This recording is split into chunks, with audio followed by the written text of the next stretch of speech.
Exe Homo, por Friedrich Nietzsche, parte 11. Esta obra es absolutamente el non plus ultra de Wagner, con los maestros cantores y con el anillo descanso de ella. Volverse más sano. Este es un paso atrás en una naturaleza como Wagner. Considero una suerte de primer rango el haber vivido en el momento oportuno y el haber vivido cabalmente entre alemanes para estar maduro para esta obra. Tan lejos llega en mí la curiosidad del psicólogo.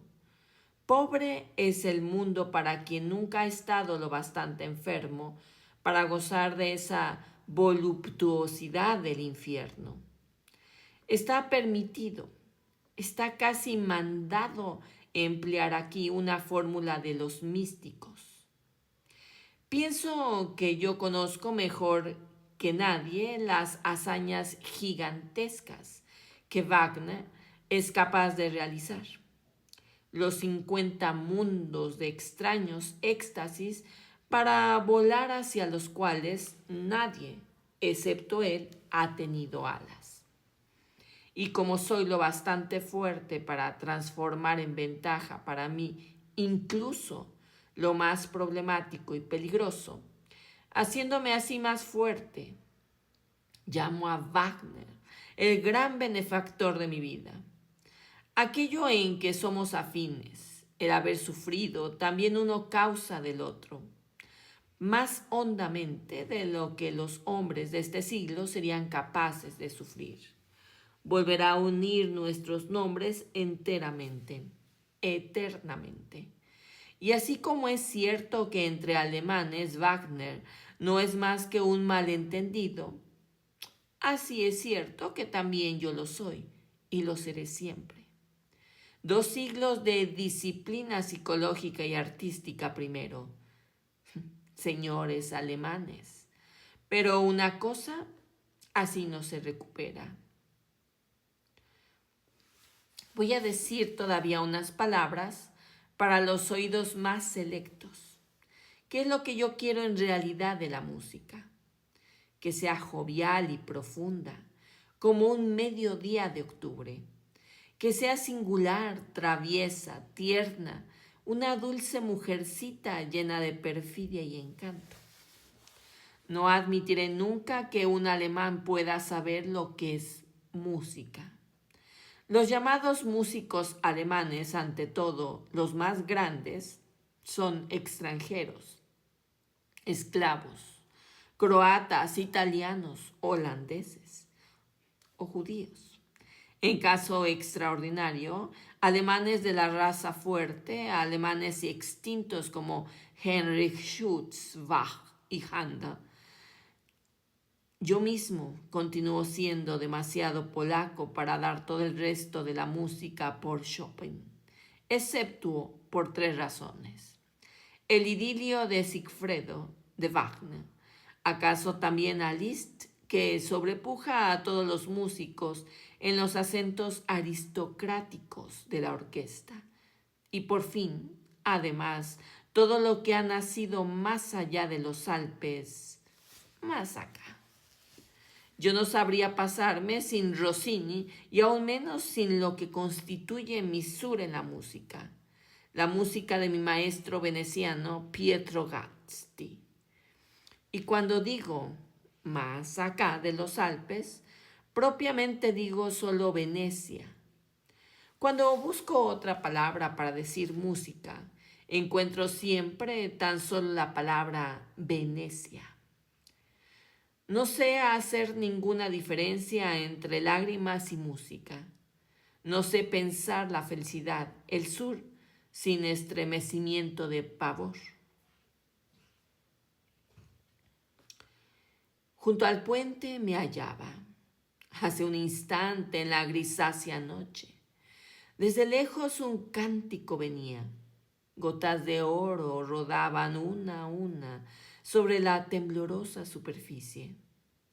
Todo, góndolas, luces y la música, ebrio se deslizaba hacia el crepúsculo. instrumento de cuerda, así mi alma, de manera invisible y conmovida. En secreto cantábase temblando ante los 1000 colores de su dicha, una canción de cóndola. ¿Alguien había que escuchase a mi alma? En todo esto, en la elección de alimentos, de lugar y clima, de recreaciones, reina un instinto de autoconservación que se expresa de la manera más inequívoca, en forma de instinto de autodefensa. Muchas cosas no verlas, no oírlas, no dejar que se nos acerquen. Primera cordura, primera prueba de que no es un azar sino una necesidad. La palabra corriente para expresar tal instinto de autodefensa es gusto. Su imperativo no solo ordena decir no allí donde el sí representaría un desinterés, sino también decir no lo menos posible. Separarse, alejarse de aquello a lo cual haría falta decir no una vez y otra vez. La razón en esto está en que los gastos de defensa, incluso los más pequeños, sí se convierten en una regla, en hábito. Determinan el empobrecimiento extraordinario y completamente superfluo. Nuestros grandes gastos son los gastos pequeños y pequeñísimos. El rechazar, el no dejar acercarse a las cosas es un gasto. No haya engaño en esto. Una fuerza derrochada en infinalidades negativas, simplemente por la continua necesidad de defenderse, puede uno llegar a volverse tan débil que ya no puede defenderse. Supongamos que yo saliese de casa y encontrase, en vez del tranquilo y aristocrático Turín, la pequeña ciudad alemana. Mi instinto tendría que bloquearse para rechazar todo lo que en él penetraría de ese mundo aplastado y cobarde. O que encontrase la gran ciudad alemana, ese vicio hecho edificios, un lugar en donde nada crece, en donde nada ni toda cosa buena o mala ha sido traída de fuera. ¿No tendría yo que convertirme en un erizo? Pero tener púas es una dilapidación, incluso un lujo doble. Cuando somos dueños de no tener púas sino manos abiertas. Otra listeza y autodefensa consiste en reaccionar las menos veces posibles y en eludir las situaciones y condiciones en que se estaría condenado a exhibir. Por así decirlo, la propia libertad, la propia iniciativa y a convertirse en un mero reactivo. Tomo como imagen el trato con los libros, el docto, que en el fondo no hace ya otra cosa que revolver libros. El filólogo corriente, unos 200 al día, acaban por perder íntegra y totalmente la capacidad de pensar por cuenta propia. Si no revuelven libros, no piensa. Responde a un estímulo, un pensamiento leído, cuando piensa. Al final lo único que hace ya es reaccionar. El docto dedica toda su fuerza a decir sí y a decir no, a la crítica de cosas ya pensadas. Él mismo ya no piensa. El instinto de autodefensa se ha reblandecido en él.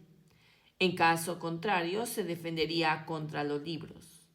El docto, un decadente. Esto lo he visto yo con mis propios ojos. Naturalezas bien dotadas, con una constitución rica y libre, ya a los 30 años, leídas hasta la ruina, reducidas ya a puras cerillas, a las que es necesario frotar para que den chispas, pensamientos. Muy temprano al amanecer el día, en la frescura, en la aurora de su fuerza, leer un libro. A esto